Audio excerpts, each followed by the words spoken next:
covering one day after the other. One day after the other, we have come to the closing day of the 10 days Dhamma seminar. When you started your work, you surrendered yourself, surrendered to this technique. It was very essential. Otherwise, one does not give fair trial to the technique. One joins a camp like this to give a trial to the technique, to give full justice to the technique, and that is possible only when one works exactly as one is asked to work, and that is possible if one surrenders. Otherwise, all the 10 days one keeps on generating doubts, skepticism, and one does not work. If one does not work, how can one understand the real benefits of this technique? And even if one works and works by mixing some other technique along with it, one has not given a fair trial to the technique, because then one will remain confused about the benefits that one has received. One may be thinking that I got this benefit because of the technique which I mixed with it. One will not be sure that the benefit is because of this particular technique. So without mixing anything else, one has to give a fair trial to the technique. For that purpose, surrender was very important. You all surrendered. You worked very seriously, diligently, honestly, and gave full justice to the technique. This surrender was only for 10 days. Now 10 days are over. You are your own masters. Dhamma does not want you to depend on anyone. Dhamma always makes you self-dependent, independent.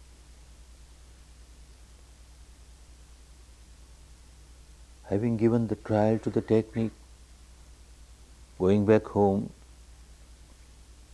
very calmly you will review as to what you learned here these 10 days. Whatever you have learned here,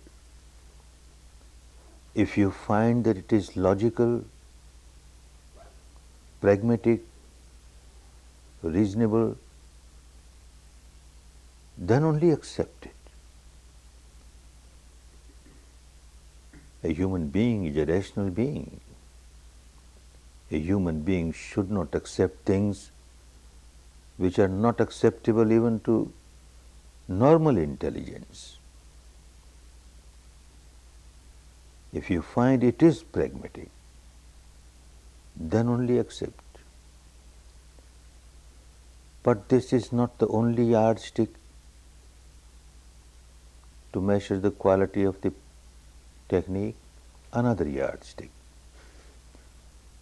There are so many things in the world which look very pragmatic, very rational, but they don't give us any benefit. Another yardstick, if I practice this, if I continue to practice this, is it going to give me any benefit, real benefit, tangible benefit? Then only one should accept. Otherwise not. This is not something for intellectual entertainment.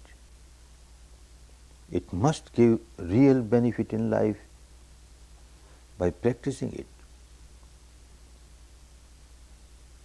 Not only these two, one more yardstick to measure the quality of the technique of meditation. The third yardstick. It looks very logical. If I practice, certainly it will give me benefit. It has given benefit for these 10 days. But by practicing it, will any being be harmed? Will it prove harmful to others? If so, not good. By practicing it, will it also be beneficial to other beings? If so, acceptable. If something is acceptable by using all these three yardsticks, then an intelligent person, a wise person, should have no hesitation to accept it. And a real wise person, when he accepts, she accepts, it will not be acceptance merely at the devotional level, emotional level. It should not be an acceptance merely at the intellectual level. Now the acceptance should be at the actual level, at the level of practice. Then only it will give benefits throughout the life. When one finds that it is acceptable at the actual level, then one surrenders. 10 days ago you surrendered because you were asked to surrender. Without surrendering, you would not have been able to give a fair trial to the technique. Going back home, when you decide to surrender, it will not be because somebody asked you to surrender. It will be with your own free will. Now you have understood. This is the path for me. This is the practice for me. It is so universal, so scientific, so logical, and so result oriented. I have to live this life. So I surrender to Dhamma, not with a time limit. Now the surrender will be with a free will, and it will be for the whole life. Whole life I have to live in Dhamma. Dhamma has to become a part of my life.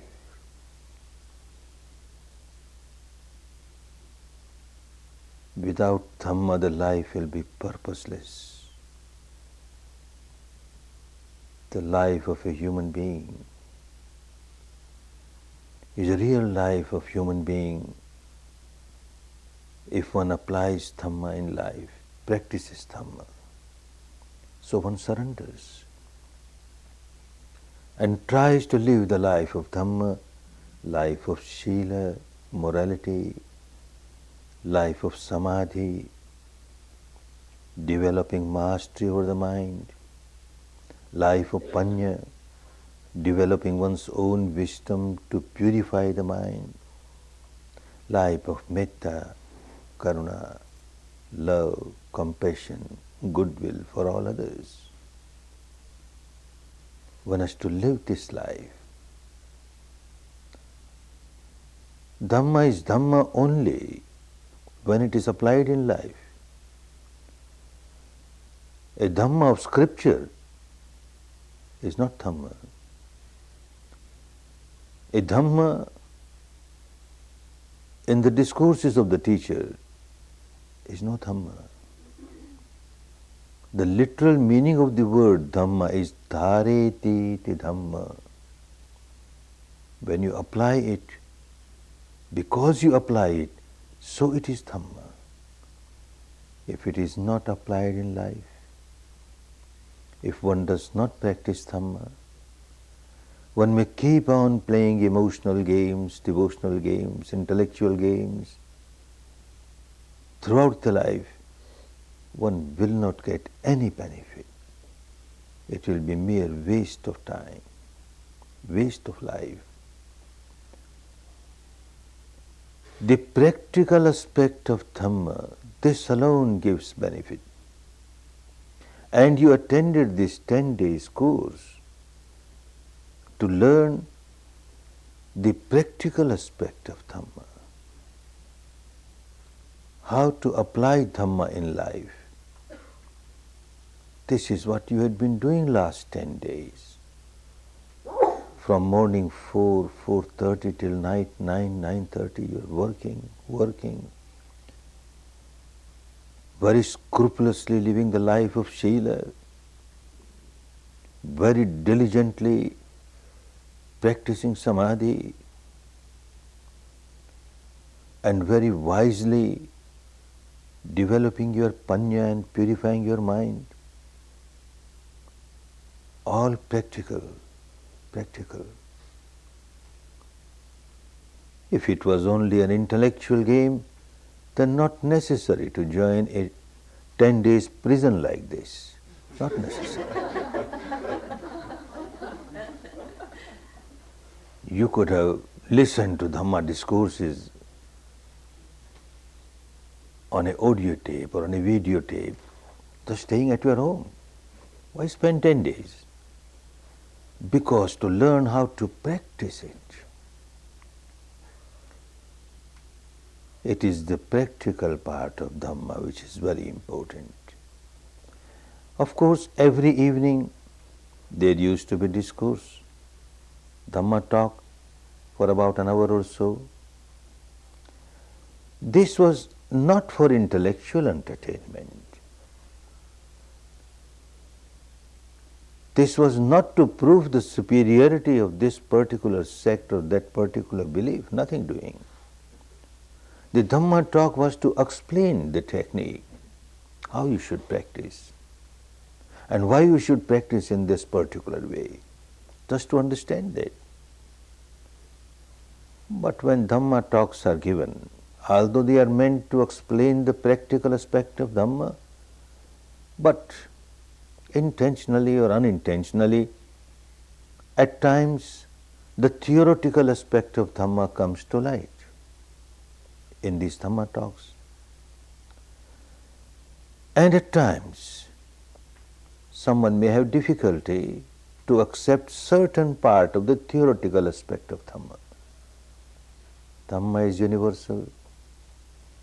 Therefore people keep coming from different sects, from different communities, from different religions, from different beliefs, from different traditions, having different dogmas. They are all welcome. Because Dhamma is Dhamma, universal. Everyone gets the same benefit. People coming from different backgrounds, sometimes in the first 10 days, they have some hesitation to accept certain part of the theoretical aspect of Dhamma. So far as practical aspect of Dhamma is concerned, I have not come across a single person coming from any community, any country, any tradition, to have any objection. Any religion worth the name cannot have anything against Sila. Every religion will ask us to live the life of Sila, to live the life of morality. This is what one is doing here. Any religion worth the name cannot have anything against a practice which makes us master of our own mind. To remain a slave of the mind is so dangerous, so harmful. To develop mastery over the mind, and that too with an object which is universal. The object is respiration, which is not limited to a particular sect or particular religion or particular belief or particular dogma. A truth pertaining to your own self, the breath coming in, the breath going out, Nobody ever objects to that. And the practice of Panya, develop your own wisdom and see how you are generating negativities and you become miserable. You stop generating negativities, you come out of your misery, your mind becomes purer and purer. Nobody ever objects. Because again the object is truth, truth pertaining to your own mind and matter. The contact of the two resulting in this sensation or that sensation, natural, universal, not limited to a particular sect, particular community, particular religion. So the practical aspect of Dhamma is always acceptable by everyone, but in theory at times some difficulties arise. So whatever you heard during these 10 days, if any one of you find that certain aspect of the theory is not acceptable, doesn't matter, leave it aside. Accept whatever is acceptable. Later on, when you realize that what I thought was unacceptable is also acceptable now, then accept it. And even if you don't accept the whole life, doesn't matter. You have not lost anything. Practice is more important. So long as you are practicing Sila, Samadhi, Panya, Sila, Samadhi, Panya, you are practicing Dhamma and you get benefit out of it. It is the practical aspect of Dhamma which is of utmost importance, utmost importance. There is a story,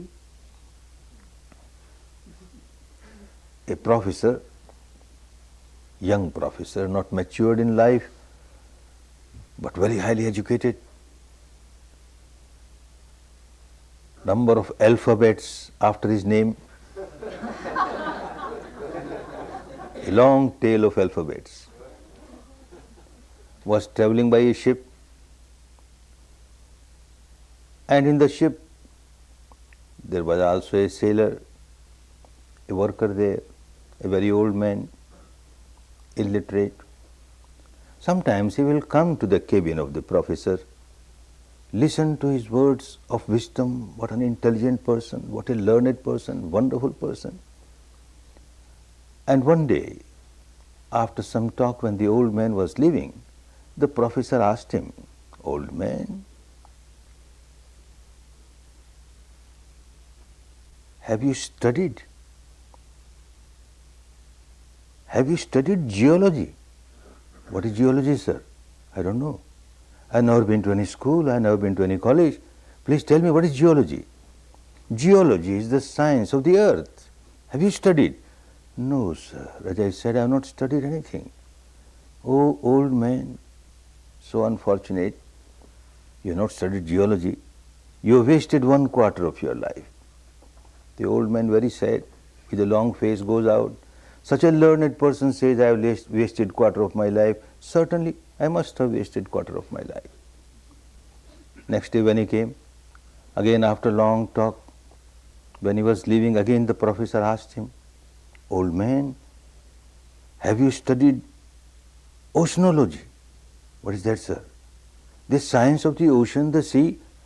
"Oh no, sir, I have not studied anything." What an unfortunate person. You wasted half of your life. Old man, very sorry, I have wasted half of my life. And third day again he was questioned, "Old man, have you studied meteorology?" "What is this, sir? I never heard this name." "Science of the wind, the rain, the weather." "No, sir. As I said, I have never been to any school or college. I have not studied anything." "Old man, you are so unfortunate. You have not studied geology, the science of the earth on which you are living. You have not studied oceanology, the science of the sea on which you travel every day. You have not studied meteorology, the science of the wind, the rain, the weather which you encounter every day. Very unfortunate. You have wasted 3/4 of your life." "Old man, very sorry, I wasted 3/4 of my life." The next day it was the turn of the old man. He came running. Professor, sir, Have you studied swimology? What swimology? Can you swim, sir? Oh no, old man, I can't swim. I am so sorry, Professor, sir. You have wasted all your life. There is a shipwreck now, and this ship is going to sink. Those who can swim, they will reach the shore there. Those who can't swim, I am so sorry for you.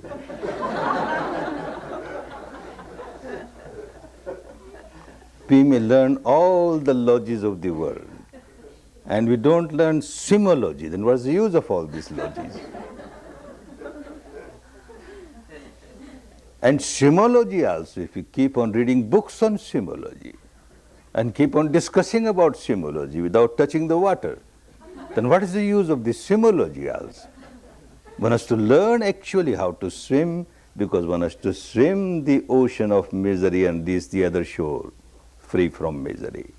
And this is Dhamma. This is the practical aspect of Dhamma. This alone gives benefit.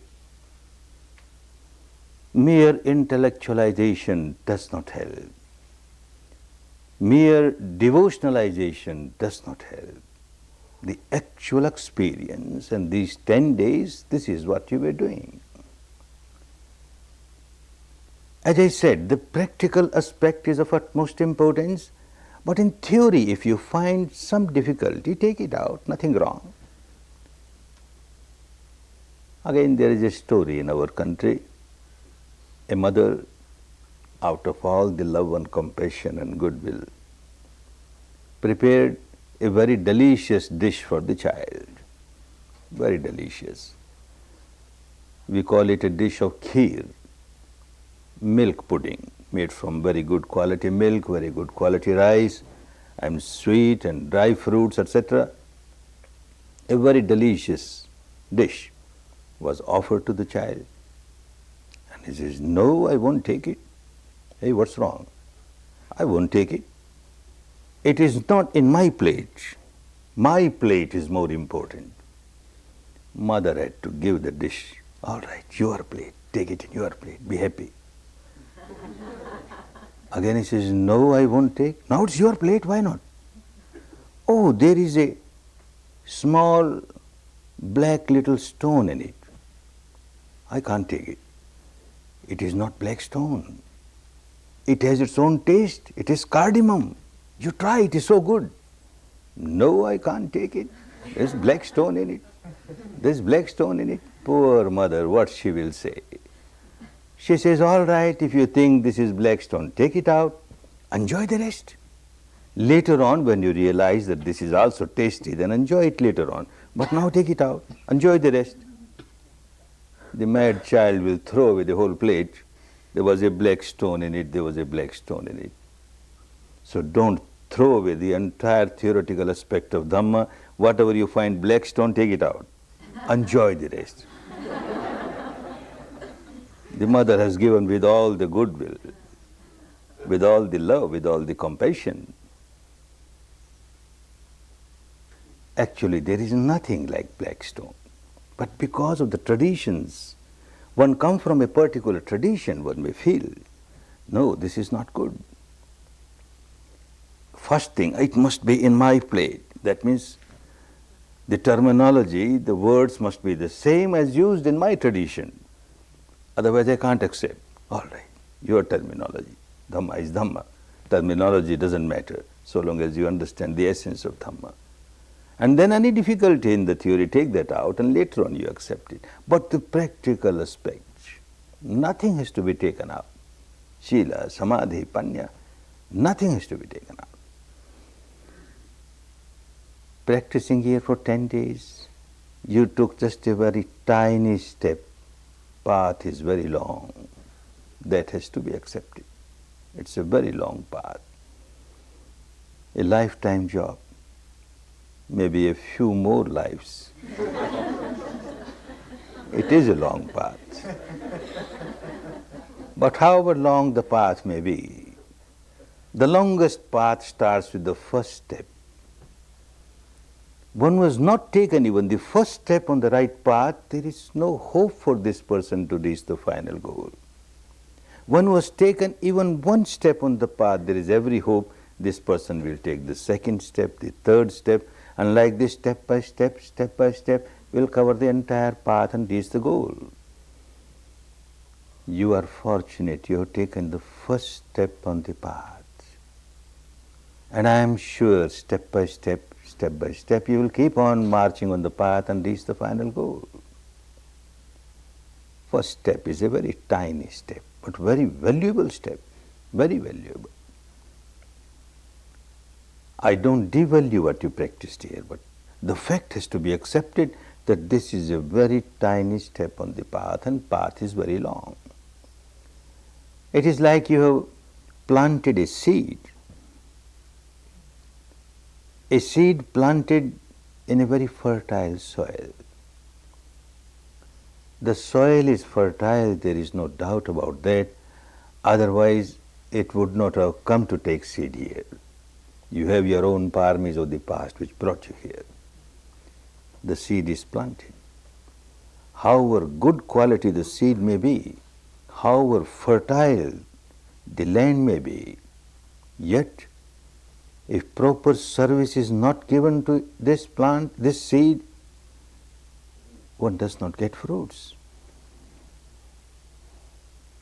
A small little plant has sprouted out of this seed during these 10 days, and now you have to serve it. Like an experienced gardener gives all service to small nursery. This is a small nursery now. You have to keep a fence around it so that a cattle may not come and eat it away.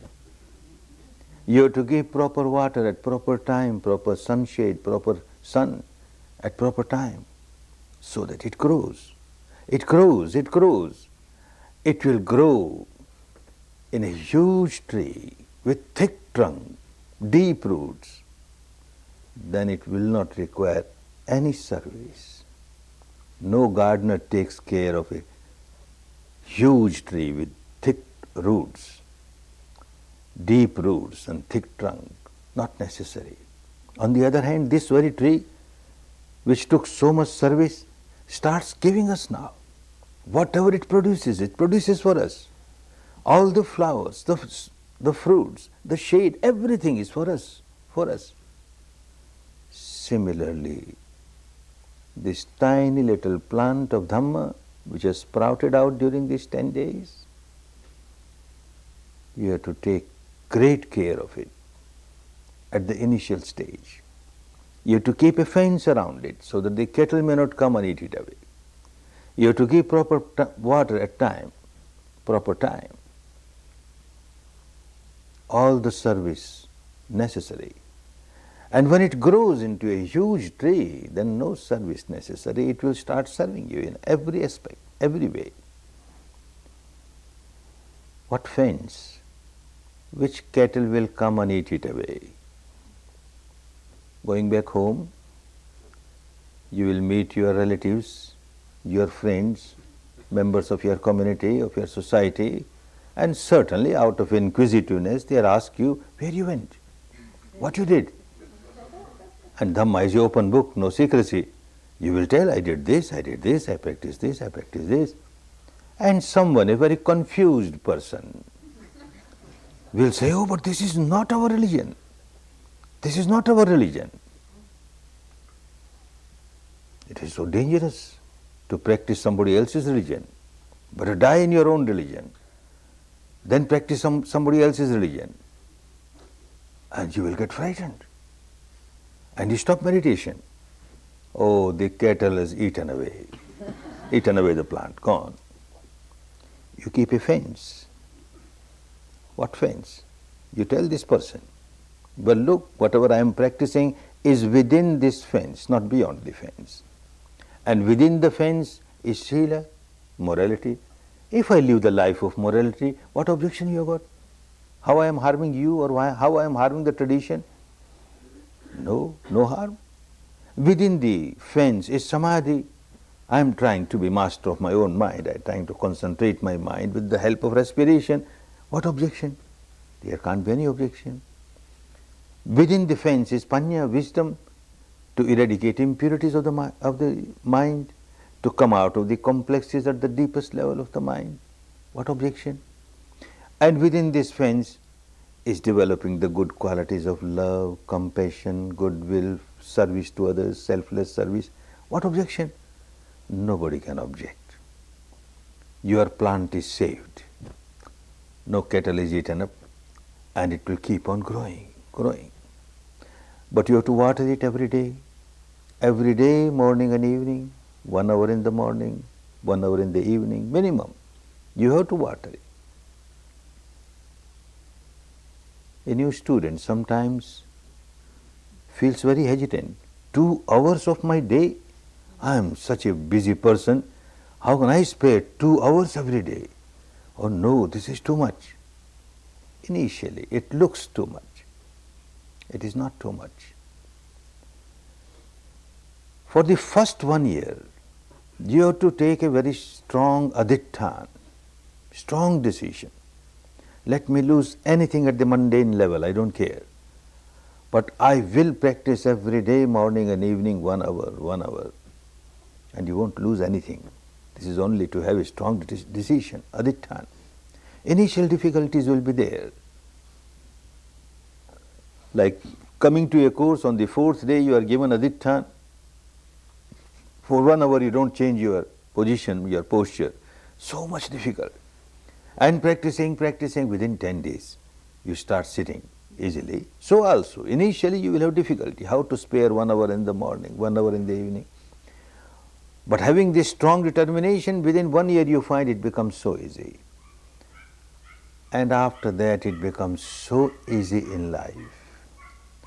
It won't take even 1 year to realize that it is so easy. You will start understanding that I am not wasting 2 hours of my life, 2 hours of my day, every day. Your capacity to work will increase.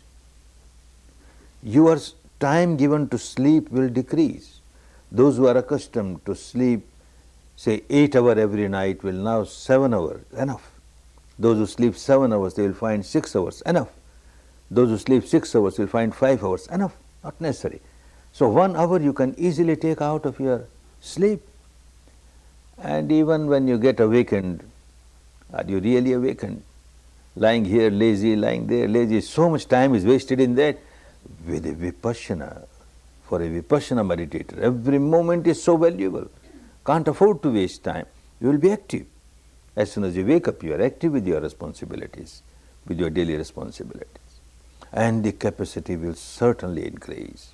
Anyone in any profession, any means of livelihood will find that the capacity to work has increased so much. Before practicing Vipassana, if one used to work 8 hours per day, at the end of 8 hours one felt so exhausted, so tired. Practicing Vipassana morning and evening, whatever work one used to finish in 8 hours, now it is over in 7 hours, in 6 hours, and yet feels so fresh, feels like working more. The capacity increases.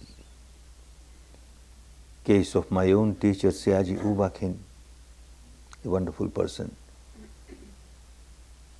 When Burma became independent, he was made the first Accountant General of Burma. He was born in a very poor family. The family had no money to give him higher education. He just had education of high school and then started doing service here and there. Got a very junior clerk's job in the Accountant General's office. And by his hard work, perseverance, he reached a certain stage, a junior officer, when Burma became independent. And naturally, independent Burmese government wanted their own nationals to be heads of different departments, and most of the departments were headed by Britishers or Indians, etc. In the Accountant General's office, they found this person, Ubakin, although a very junior officer. He was the only Burmese officer, so they made him the Accountant General, the first Accountant General of Burma. Before he reached that stage, he had started practicing Vipassana. When he was a junior clerk, he heard that on the other bank of the river there is a teacher, a farmer, who is teaching Vipassana. Anybody who has got seed of Vipassana from the past, a seed of Dhamma from the past, cannot resist. As soon as one hears Vipassana, oh, it is for me, I better go and try, I better go and try. And this has started happening in him. I must go and try. This is wonderful. But the high officials won't give him 10 days leave. They say this is the time of budget. Every staff is needed so much, so badly, we can't give you leave. And he says, but I have to go. You even cut my salary for 10 days. No, nothing doing, you can't go. If you go, you will be dismissed from the service. He can't resist. He went away. After 10 days, in 10 days, because of his past paramis, he reached such giddy heights in Vipassana, practiced so much, but when he came back, there was a doubt that perhaps he will be dismissed. Came to the office, and yes, on his table there was the envelope, official envelope. He opened it, and this message says that you are promoted. Now you have become the superintendent of the office, chief superintendent. Your salary goes 50% high. This does not mean that everyone who have come here will get a letter of promotion going back. Who knows, there are cases, people keep on writing me that after coming back from the course I got this, I got that, but this is not a guarantee. It happens in different cases. It happened in the case of Uba Khen, and then he kept on getting promotion after promotion. He became Accountant General of Burma. And the Accountant General's office, like many other offices, lot of corruption, lot of bribery. People who have to take their legitimate money from the government, and the application is filed there, certain percentage was deducted and was distributed right from the Attorney General to the Accountant General to the peon. They are so good at accounts, so they know what proportion who should get. Now Uba Khen is Accountant General, such a Dhamma person, not possible. And he was a very strict disciplinarian.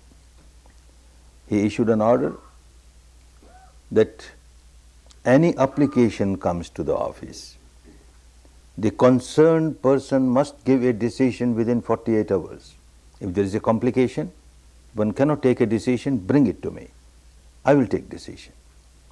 One is not taking decision, not bringing the case to me, has bad intentions.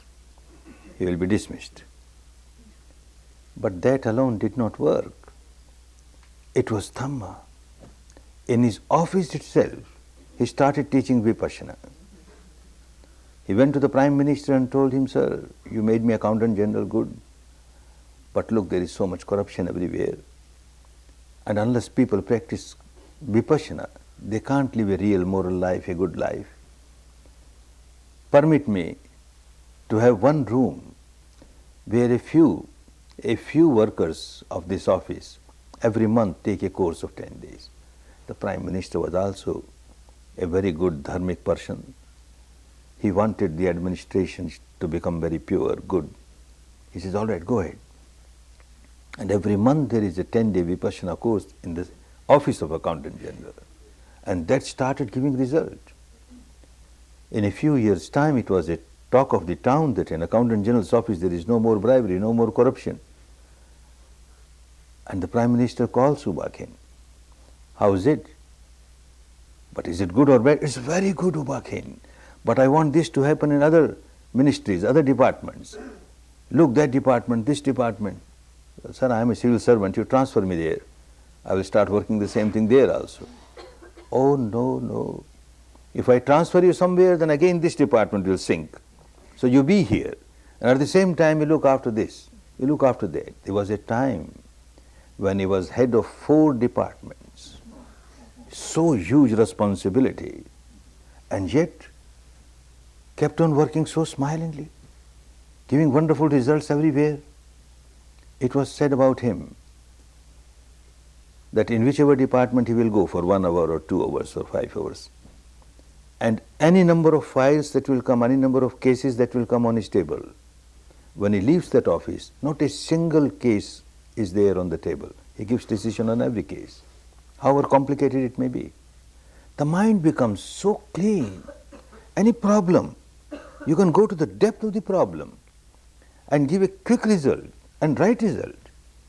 The capacity increases manifold, manifold. One works so much. Vipassana does not make one inactive. One becomes so active, capacity to work so much. People keep on asking me that this teaching is not to crave, not to have attachment. Without craving, without attachment, how can we work? How can anybody work? People work because they crave. People work because they have got attachment. Oh, because you have not learned how to work in a detached way. When you are attached, you are so tense inside, you are so self-centered. I am working for me, for me, for me. And once you become detached, all tension goes away. Now you work. Although you work for your own livelihood, for those who depend on you to serve them, but then a bigger outlook is there. What am I working? I am working for others also. Look, so many people are getting benefited. So many people are getting. Your mind is not narrow now, it is so broad. Capacity to work increases. All the tensions go away. Mind is so clear, so tranquil. You make good decisions, right decisions, quick decisions. If this happened only in one person, Ubakhin, perhaps people will say that it was some miracle. It happens to so many. Students keep on writing me, my own experience is there, and students keep on writing me that when I have started practicing Vipassana every day, morning and evening, the results of my profession are coming so good. I live such a peaceful life, such a harmonious life, and I am so successful in my mundane life also. Dhamma is for both mundane as well as supramundane. Therefore, giving 1 hour in the morning and 1 hour in the evening, you are not wasting your time. For first year, all those who leave practicing Vipassana daily, they leave during the first year. Those who maintain for the first year, they maintain easily for the whole life. That is why I say have with adhitthana, a strong determination. For 1 year, whatever happens, I will practice morning and evening. Any time that suits you, which is suitable to your daily program, stick to that. It will be helpful. Any place that suits you, stick to that. On that place, maybe just 2 feet by 2 feet your seat where you sit and meditate, no other activity should be done there except Vipassana, then you will grow vibration there. Later on you will start feeling good vibration where you daily meditate on the same seat, like you get good vibration coming to a center like this where people only meditate Vipassana, no other activity. Similarly, in your house also, if you have a place where no other activity is going on, just meditation, and meditation also pure Vipassana, nothing else added, you start getting very good vibration there. Same time, same place is very helpful, but it is not absolutely essential.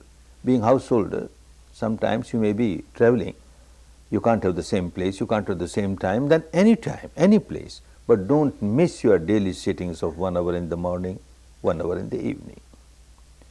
Besides that, although very little, just 5 minutes, but I have seen it gives wonderful results. When you go to bed, lying down, closed eyes, you feel sensation anywhere, anicca, anicca, anicca, at least 5 minutes before you sleep. And morning as you wake up, you must wake up, and it will become a habit. You will wake up with the awareness of anicca, anicca. You sleep with the awareness of anicca, anicca. You wake up with the awareness of anicca, anicca. Just 5 minutes, good enough. You will find whole night this mad mind, the unconscious mind, which keeps on craving aversion, now got a wonderful job. Anicca, anicca, anicca, whole night will be feeling anicca everywhere. It gives wonderful results. Don't miss that. Every day, morning and evening, 1 hour, 5 minutes before bed and 5 minutes when you awaken. Besides that, wherever it is possible, wherever in a village, in a neighborhood, in a town, in a city, where you have a few meditators, Vipassana meditators living together, and you can find a place where at least once a week you can join together, sit and meditate Vipassana. A joint meditation once a week is very helpful, but that is wherever it is possible. Say whole week there was some storm in your life and you could not meditate properly, not even anapana. You can't feel any sensations, your mind is so unbalanced. And then at the weekend, you sit with a few Dhamma brothers and Dhamma sisters, the atmosphere gets charged with the vibration of Vipassana, and your battery gets charged because of that, and you can practice very well, and the whole week, next week, you are strong enough. So this weekly sitting has given wonderful results in many cases, but that is wherever it is possible. Those who live near, and if they can afford, they can come to a center like this. Those people who live near the center, they take advantage of the center. Besides this, again, unavoidable is a 10 days retreat every year. If you really want to get established on the path, if you really want to see good fruits of it in your daily life, that once a week, once a year, a retreat of 10 days is absolutely essential. You can join a camp like this wherever there is a center or wherever other camps are being organized. You don't have such facility, you are living somewhere far, then you can have your own self-course for 10 days. Now you know the technique very well. Just have a room where you can live secluded from others, and there must be somebody who can give you your morning breakfast and 11 o'clock meal. And the same timetable, the same procedure, the same technique, you start. You take refuge in Triple Gem, take 8 precepts, observe them, and 3 to 3.5 days anapana, and then Vipassana. If you inform your teacher, your guide a few weeks ahead, good. But if you are not informed, doesn't matter. After all, what the teacher does, even now a teacher or assistant teacher, when they ask you to sit in front of you, there is no hypnotism, nothing doing. What you learnt yesterday, metta, first they will practice the same as they ask you to practice, and then they start generating metta. May you be successful. May you come out of your misery. May you not be disturbed by any bad vibration around. This metta, this love, this compassion, and the vibration of metta can reach anywhere, how far you are. So the teacher will just give metta to you, that's all. But even if you have not informed, you will be getting metta, because the law of nature is such. Law of nature is such. Every moment when you are generating a vibration of craving, aversion, ignorance, then all such vibrations in the world, you get tuned up with that. You start getting support from those vibrations, and your craving becomes stronger, your aversion becomes stronger, your ignorance becomes stronger, because you are tuned up with that kind of vibration. But when you practice Vipassana, you get moments when you generate vibrations which are anti-craving, anti-aversion, anti-ignorance. Then you get tuned up with such vibrations throughout the universe. The saints of the past or present, those who practice Vipassana, you get in contact with their vibration, and that vibration starts supporting you. The Dhamma starts helping, provided you work in Dhamma. If you don't practice properly, then you can't expect the results. These things which are least, minimum, and are most essential, morning and evening 1 hour, 5 minutes in the night, morning, early morning 5 minutes, wherever possible 1 hour weekly, but 10 days every year must. But more than that, if one gets more time, there is no restriction, more time. When you are busy with your daily responsibilities in your profession, in your livelihood, whole attention must be on your work. This is your anapana, this is your vipassana, all attention on your work, so that you get good result in your work, in your mundane field. But whenever you are free, even during your daily work, you find that 5-10 minutes you got no work, all right, you are relaxing, open eyes, your mind inside, anicca, anicca, anicca. You become very fresh and again start working. Or somewhere you have to wait maybe half an hour or 1 hour, you got no work, and if you are not a good Vipassana meditator, you start boiling, why I have to wait here, and you generate negativity. Now instead of that, you will say, be happy, if I have to wait, I have to wait. All right, I got this opportunity now, anicca, anicca, anicca. You remain so calm, so tranquil, so balanced. Make use of time. Whenever you find you are free, practice Vipassana. Whenever you find you are busy, then be with your work to get good results. Like this, although you have taken a 10-day course in the year and you find you got another holidays, 5 days are there, take a short course, 5 days course. People come to such centers for 2-day courses, weekends. They come Friday evening and go Monday morning. They worked here. They get benefit out of it. So make use of your time. Human life is such a valuable life. Why valuable? Because to purify the mind, to liberate the mind from all the impurities, this can be done only by a human being. Nature has given this wonderful faculty only to human being. What you started doing, observing the reality inside, making an analytical study of mind and matter, understanding how the misery arises, the defilement arises, how it tries to overpower you, how you can come out of it. This kind of work an animal cannot do, a bird cannot do, a reptile cannot do, an insect cannot do. A human being has been given this facility, this faculty by the nature, or if you want to call the God Almighty, and if you don't use this wonderful faculty given to you, then there is no difference between a human life or a non-human life, makes no difference. You have to make use of the human life by using this wonderful faculty of self-observation, truth observation, and coming out of all the miseries.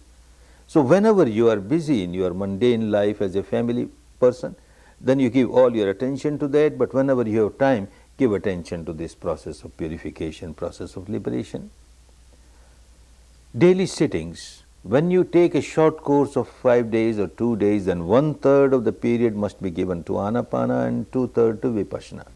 But in your daily sittings, just 1 hour is there, morning 1 hour, evening 1 hour, not necessary to give 1/3 to Anapana and 2/3 to Vipassana. Vipassana will remain the main technique. But Anapana should be used as and when necessary, as much as necessary. Any day when you sit for meditation and you find your mind is very agitated, then do Anapana, practice Anapana, 5 minutes, 10 minutes, 15 minutes. If it's very agitated, maybe whole hour, doesn't matter, next sitting will be all right. Make use of Anapana whenever it is necessary. You started your Vipassana very well, in the midst of the hour, some storm arose, and again you need Anapana, start Anapana. So Anapana should be used as and when necessary, but otherwise Vipassana. When you practice Vipassana, I keep on reminding, don't start playing games of sensation. Otherwise, you are going in totally opposite direction. If you get pleasant sensation, a free flow, and you feel very elated because of that, you start generating craving and clinging towards it. If you get again gross sensation, unpleasant sensation, you generate aversion towards it, then it is not Vipassana, it is totally against Vipassana. Understand whatever arises, keep on understanding its characteristic is anicca, anicca, anicca. I have to come out of the old habit of craving, I have to come out of the old habit of aversion, not merely at the surface level of the mind, not merely at the intellectual level. I have to come out of it at the deepest level of the mind, which is called the unconscious mind, which keeps on feeling the sensations and keeps on reacting with craving and aversion. This is what I have to break. And if I multiply the same habit, I am not getting benefit of Vipassana, it is not Vipassana. If you keep on understanding that, you will practice properly and you will get good results. And also see that your practice every day should not become mechanical, moving from head to feet and feet to head, like you count your rosary and you forget what you are doing. This should not become mechanical. Whenever you find it is becoming mechanical and you are forgetting everything about anicca, everything about your craving, aversion or equanimity, then change a little, come back to Anapana. If you are moving fast, start moving slow. If you are moving slow, start moving fast, or start moving this way, this way. Come out of the monotony and don't allow it to become mechanical. The main purpose should always be clear in your mind that I am doing this exercise every day, morning and evening, to change the habit pattern of my life. When I remain slave of this habit pattern and I keep on generating craving, aversion, it's a big misery for me, very big misery. I have to come out of my misery, and when I become miserable, I make others miserable. So I should not become an instrument to make others miserable. So that point should be very clear, that I am practicing this not as a rite or a ritual or a religious ceremony, nothing doing. This is a mental exercise. As we do physical exercise to keep our body fit, sound, healthy, strong, so this is a mental exercise to keep the mind healthy, strong, sound. With this understanding, keep on practicing and get best fruits of Dhamma. A wonderful Dhamma, a wonderful technique you have got now. Make use of it. And see that you not only retain it, you multiply, you grow in Dhamma, grow in Dhamma. There is a story back in our country. Last 10 days you have been hearing many stories, listening many stories. Perhaps your teacher is an addict of telling stories. And you are also getting addicted to listening to stories. So before we part, one more story. An old man in our country, a very rich man, he became widower. The old lady passed away. And in our country, and perhaps here also, the housewife is the owner of everything, money, jewelry, property, everything. She keeps the bunch of the key. Now the old lady has gone. And it was a joint family. He had 4 sons or 4 daughters-in-law. He can't give this bunch of key to everyone. He has to choose one. So he calls them, this bunch of key. It will be given to one who gets highest mark. I will examine you. What examine? He gave 5 grains of corn to each, 5 grains. I will come after 4 years. You have to preserve these 5 grains. One who cannot take care of 5 grains, how can one take care of all the money, the jewelry, the granary, etc.? This is your examination.